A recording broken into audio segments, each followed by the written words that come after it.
अध्याय 214 शिकारी या शिकार।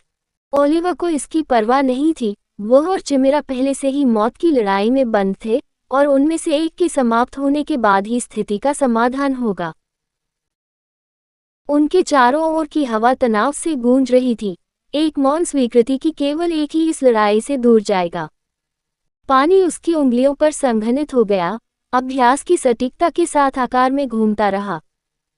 वह उसकी हथेलियों में इकट्ठा हो गया, धीरे धीरे खींचकर एक लंबे, पतले, पारभासी नीले ब्लेड का आकार ले रहा था।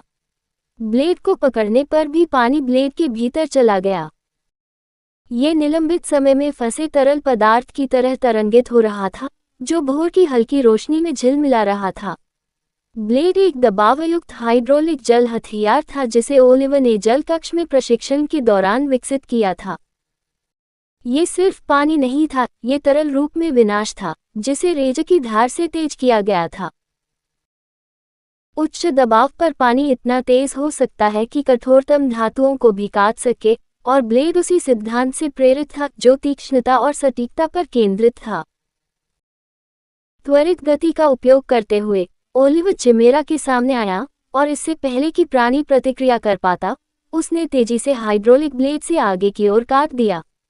चिमेरा की प्रतिक्रिया बहुत धीमी थी। हवा में कटते समय ब्लेड गुंजन करने लगा। ब्लेड धुंधला था क्योंकि यह हवा में काटता था, इसका निशाना घातक सटीकता से होता था।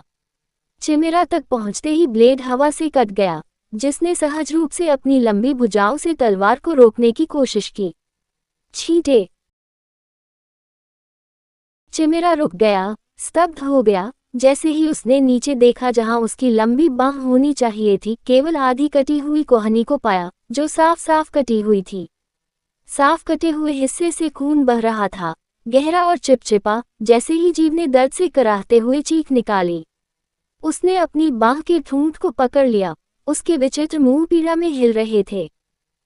इससे पहले कि तेज दर्द ने डाक चिमेरा की इंद्रियों पर हमला किया, उसे एक पल लगा, जिससे वह डर और आक्रोश में पीछे हट गया क्योंकि उसने ओलिवर को सावधान आंखों और भय के संकेत के साथ देखा। चिमेरा का शरीर, जिसे वह टूट मानता था और उसका सबसे बड़ा हथियार था, रहस्यमयी पानीदार ब्लेड से पूरी तरह से अलग हो गया था, जैसे कि गर्म चाकू से मक्खन काट रहा हो।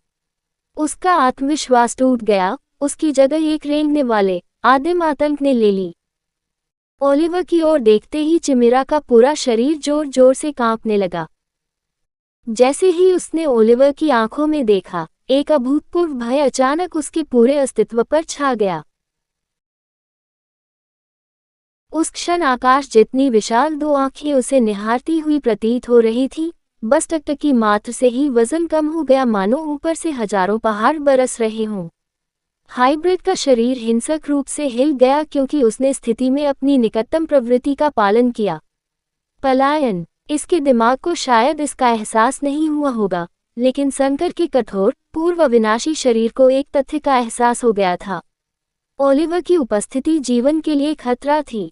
उन आंखों में कुछ अशुभ चीज थी जिसने उसके शरीर के भीतर एक मौलिक भावना को जन्म दिया। ये सिर्फ डर नहीं था, यह आत्म विनाश का गहरा, दिल दहला देने वाला ज्ञान था। ये कुछ ऐसा था जिसे शब्दों में वर्णित नहीं किया जा सकता था, लेकिन वह स्पष्ट रूप से मौजूद था।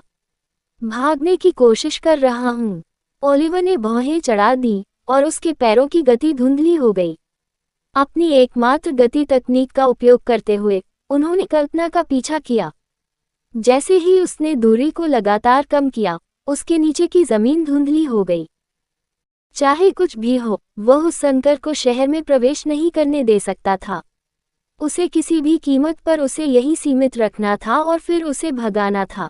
यदि हाइब्रिड ने नागरिकों पर हमला करना शुरू कर दिया, तो न केवल ये तेजी से मजबूत हो जाएगा, बल्कि इससे बड़े पैमाने पर हंगामा भी होगा और उसका मिशन बहुत मुश्किल हो सकता है।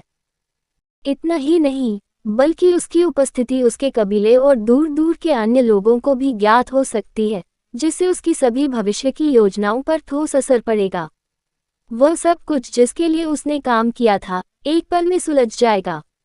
वह किसी भी कीमत पर इसकी इजाजत नहीं दे सकते थे। हालांकि काइमेरा की शारीरिक शक्ति रैंक एक ओझा की तुलना में अधिक थी, लेकिन ओलिवर के लिए यह कोई मुद्दा नहीं था। अपनी बेतुकी ताकत के साथ कल्पना के साथ बने रहना आसान था। स्विश। हाइड्रोलिक ब्लेड फिर से हिल गया और पानी की एक भयानक लहर चिमिरा के पूरे शरीर पर बह गई, जिससे कई ब्लेड के निशान निकल गए। प्रत्येक कट सटीक था, जिसे निष्क्रिय करने के लिए डिजाइन किया गया था, मारने के लिए नहीं। उन तीखे घावों से भयंकर हरा बलगम जैसा खून फव्वारे की तरह बहने लगा। हाइब्रिड ने दर्द भरी फुसफुसाहट भरी जब वह ओलिवर से दूर जाने के लिए डरकर किसी भी दिशा में भाग रहा था, जो एक जंगली जानवर की तरह उसका पीछा कर रहा था। ये लगभग हास्यास्पद था कि इस समय उनकी भूमिकाएं कैसे उलट गईं। चिमिरा, एक काला जानवर जिसे शिकार का पीछा करना चाहिए था, अब उसी शिकार द्वारा लगातार उसका पीछा किया जा रहा था। शिकारी शिकार बन गया था।